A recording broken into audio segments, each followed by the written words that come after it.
আসসালামু আলাইকুম ওয়া রাহমাতুল্লাহি ওয়া বারাকাতুহু। প্রিয় দেশবাসী, আশা করি আপনারা ভালো আছেন। আলহামদুলিল্লাহ, আমরাও ভালো আছি। তো আজকে যে বিষয়টা নিয়ে কথা বলবো সেটা হলো, আপনারা সকলেই জানেন যে আমাদের কুমিল্লা, ফেনী, নোয়াখালী, লক্ষ্মীপুর সহ আরো কিছু জেলা বন্যা হয়েছে।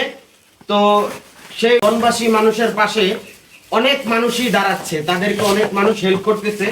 তো সেই সুবাদে আমরা তো এতদিন ছিলাম ওইদিকে, তো আজকে সকালে যখন এলাকায় আসলাম তখন আমার এলাকার ভাই ভাতিজারা ওনারা মিলেও বনবাসী মানুষের পাশে দাঁড়ানোর চেষ্টা করেছে। গত 2-1 দিন ধরেই মানুষের কাছে ফোন দিয়ে বিভিন্ন মানুষের কাছে যে তারা টাকা চেয়েছিল বা অনুদান চেয়েছিল।